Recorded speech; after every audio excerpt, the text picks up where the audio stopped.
Kingston, Jamaica to the UK, reggae has been beating strong since Jamaicans began settling in Britain in the 1940s and into the 1960s, shaping sound systems, lovers rock, jungle and grime, and a whole generation of British culture. Fast forward to 2020, and Reggae Land was born, now one of the UK's fastest rising reggae festivals. For 2025, the two-day celebration pulled in over 95,000 reggae lovers, turning the stage into pure high energy of peace and unity. What brings you to Reggae Land? The vibes, the good music. Big artists, big names worldwide. I mean, look at the crowd, it speaks for itself.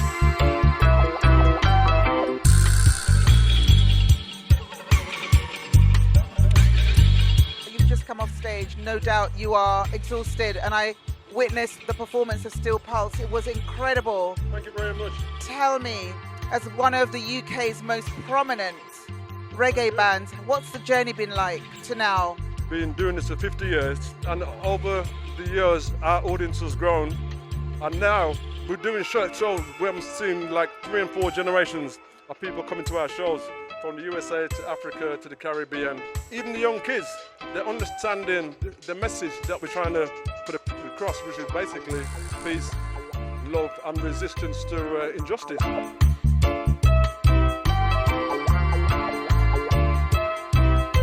Who do you want to see today? YG Marley. Come to see Everton Blender. Yep, all the old school stuff. Solo Banton. Mortimer. I'm a big fan of Etana and Morgan Heritage. But today it's all about the vibes, Chronics. Mavado, do something. Do something. Marcia Griffiths. Chronics. You hear that? YG Marley. Just because he's got an hour and I want to see what he can do in an hour. I like that, because everyone was like, it's only one hit, it's only one hit. It's because everyone knows who everyone else is. YG Marley's still upcoming, so I want to see what he can bring for that hour. Love that. How about you? Who are you here to see? Just anyone and everyone. I love them all. I'm just like, the lineup was so good this year. You travel now around the world. What do you think of the British crowd? It's always good, and it's huge here at Reggae Land. You know, it's one of the biggest festivals I ever perform at. You know, it was massive crowd, and them love the energy, them love the music, really love the culture of the music, and there's such a rich Jamaican Caribbean history here, so it's only natural, you know. We seen Capleton last night, he was good. Everyone today really, we're just going around all the stages, seeing who we can see. But yeah, it's just a nice vibe, isn't it? Listen to the music, stay out with the family and enjoy it. Just love the atmosphere here. It's nothing like this in the country. I just love it. And everyone comes together. Just fun and vibes and good energy. Oh yeah, cause you bring me joy and you bring me love. Oh yeah. So yeah, good vibes all around, good energy. That's what I'm about. The energy from the people and the energy and the camaraderie of all the artists too. I would love these kind of festivals. We played here last year. Wicked vibe, great vibe. They try not to keep the same things going on every year, which we can take, that's all right. Because there's a million of reggae artists out there now. When we started way back in 1976 in England here, there was a few reggae bands like Matumbi. We knew all the bands them from Jamaica and everything, but there wasn't that much here as English-based band, even just solo artists. There was a band named Cimarrons. Some people might not know, but they were around for years. The bands that have come out of the UK have been so instrumental in bringing reggae all over the world. Do you think Jamaica understands what we've done here in the UK for reggae? I would say yes, and the reason I say that is you have certain elements out there that are always trying to put these divisions between Jamaica and England, but the experience that I've had from the first time we went to Jamaica in 1981, it was just after Bob Marley had passed away. We went there for the first time to play on Reggae Sunclass, and we was actually very nervous because even though I come from Jamaican parentage and Jamaican family, it's like we were taking our version of the reggae experience back to the homeland. We turned that nervous energy into a positive thing on stage. So when we went on stage, the first couple of songs were like a polite applause, but by the end of the set, there was like more moments like, wow, we've been embraced by the motherland. Even the musicians that I've grown up listening to, they're coming to our shows and they're telling me they're fans of us, including Bob Marley. In 1978, we opened for Bob on 5 shows. Bob was an actual fan of us. He's a fan of Aswad, of Matumbi, so their ears were open. Listen, you have to understand, a little place like Jamaica then, right, we call reggae music. If you see the influence of that little place we call Jamaica, I mean, we went to Japan probably 30 years ago, all right? And when we arrived in Japan and saw what reggae music had done to Japan, it was unbelievable. You go Brazil, you go Germany, you go France, you go Poland, anywhere in the world. You'll probably find it in China, you'll probably find reggae music in Russia and India. In the early days, we had loads of Indian fans that came and watched us. Reggae music is all over the world. And you have to understand that reggae music has influenced a load of the other new genres of music we call now. You know, if you talk about grime, hip hop, and all those things have been influenced by reggae music. Even what we call Afrobeat. Afrobeat, that's just another version of reggae music, and it ain't no different. So reggae music has a lot to answer for. We've always said, if you talk about remix, there wasn't a thing called remix until we said remix. There wasn't a thing called drum and bass until after reggae music. Or pull-up selector, or live and direct, or all of it. And it's a great pleasure to come to places like here now in 2025 and see a festival like this and how big it is. And when you look at on the demographics of the people that are here, it's everybody.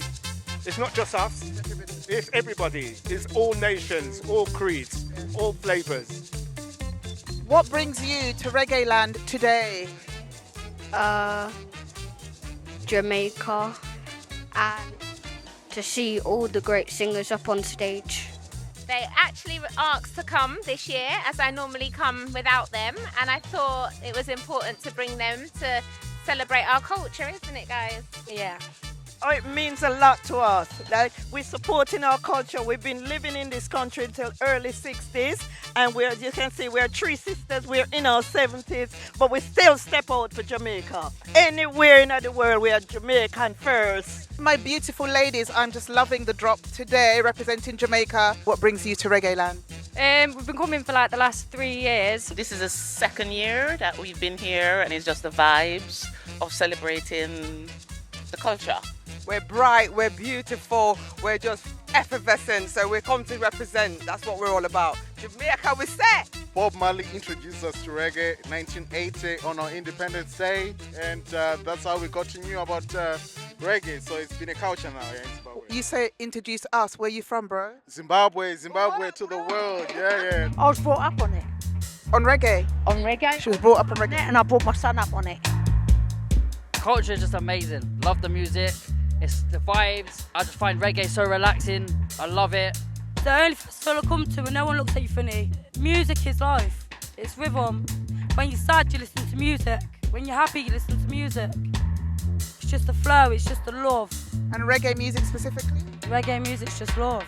It's just peace. It's just happiness. I'm a music man, I live and I breathe music, and music is my life, and without music I'd be a madman. Absolutely. We've actually said that reggae music back in the day was our psychologist. When we were growing up and things got hard, we just put on a track, right? But one thing I always say is, and you probably relate to this, you don't hear a record for maybe 30 years, and you hear a beat, and you hear a word, and that record, lyric for lyric, will come back in your head.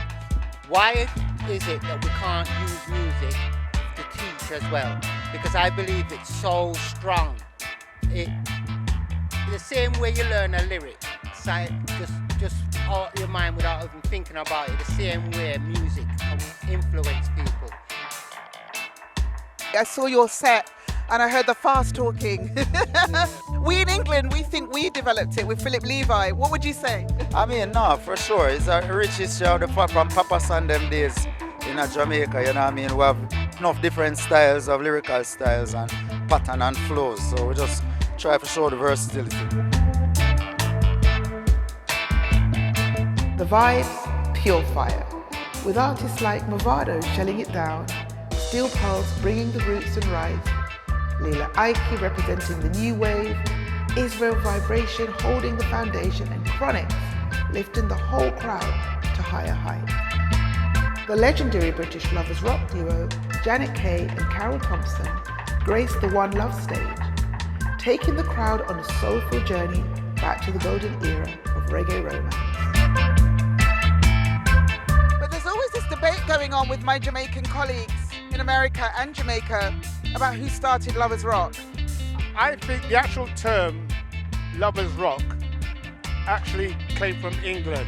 That's not to say that Jamaican music never had lovers rock. We just didn't call it lovers rock. So you had men like Sugar Minor, Derek Harriott, Alton Ellis, Ken Boots, all of them, man, what we used to call sweet reggae music.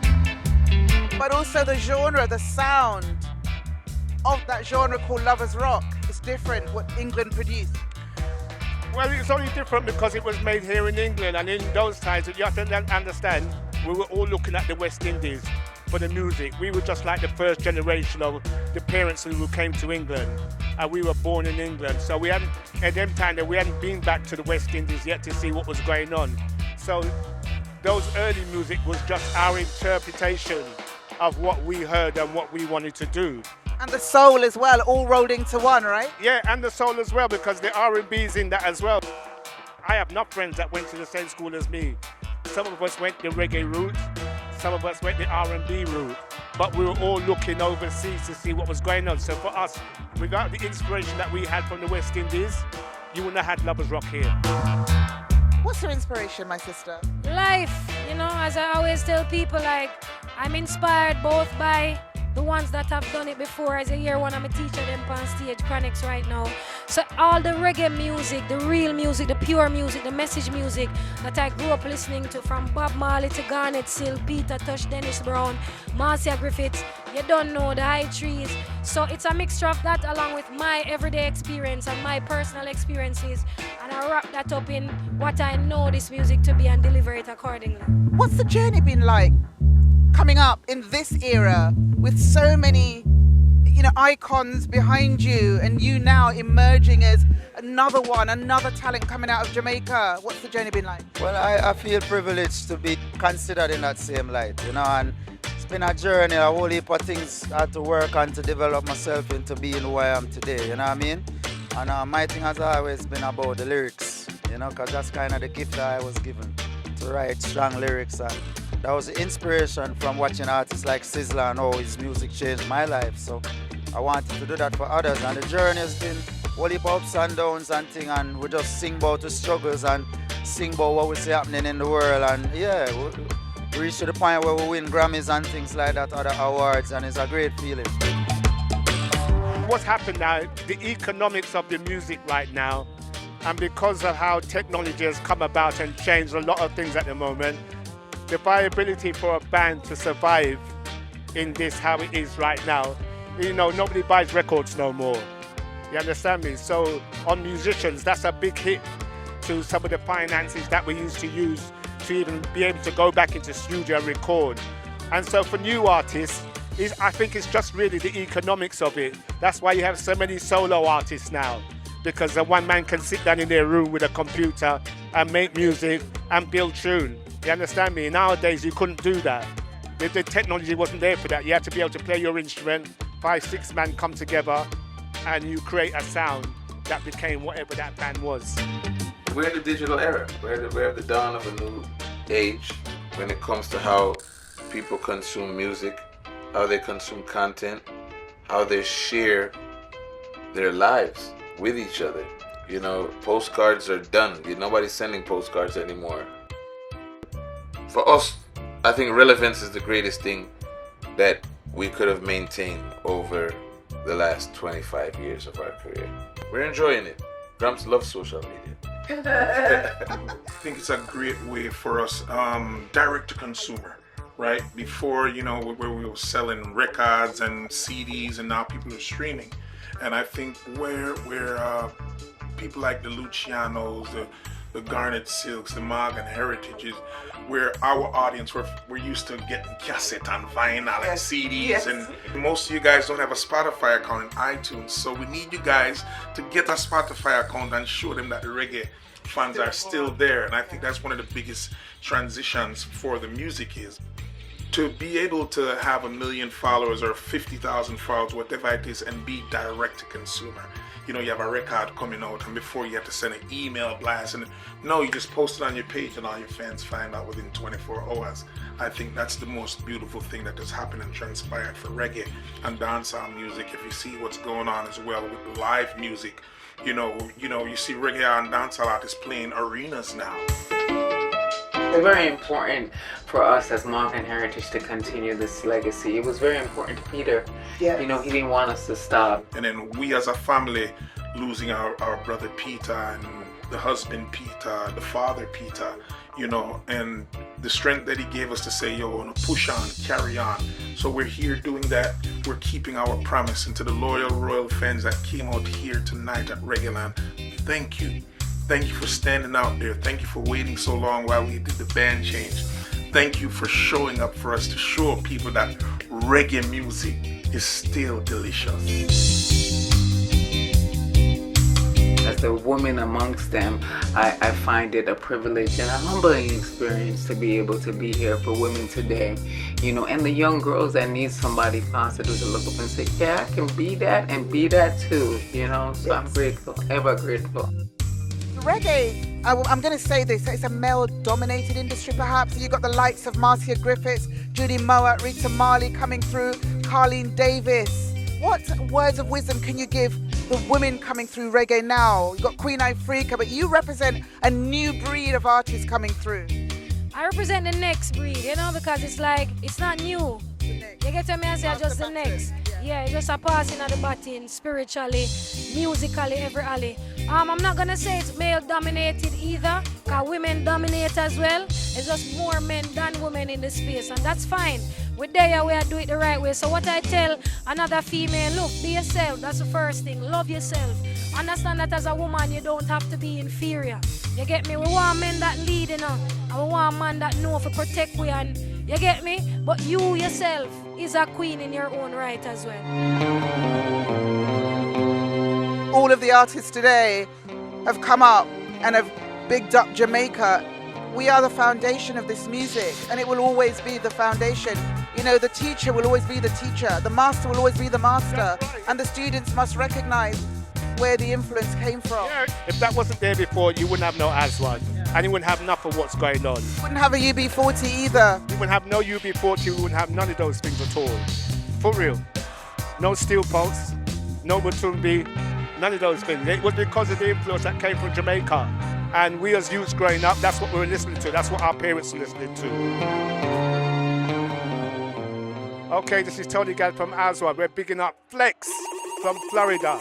Big time Miami, yes? Reggae music. Fort Lauderdale. I have family there too. Respect. Big up Flex FM, of course, all day, every day. Flex FM Florida, definitely. Flex Florida! Big up Flex FM Florida! Big up Flex FM Florida. Whoa, whoa, whoa, whoa, whoa, whoa, whoa. Ooh, yeah. Yeah. Big up Flex FM Florida. Yo, you don't know no Kabaka Pyramid, I respect, and you don't know Flex FM just keep it locked every time we say that. Big up Flex FM Florida. Big up Reggae Land. Big up Reggae Land. Big up Jamaica. One love, yes. The land we love. In London, them want me, and I'm gonna be there. Flex FM is calling, yes, you're gonna see me. Everybody crying, cause them wanna feel we spreading the love all over the world. Flex FM, Florida, you don't know, love our life.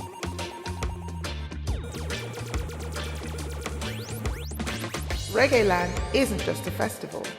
It's proof that reggae in the UK is alive, thriving, and still spreading the love worldwide, worldwide, worldwide, worldwide.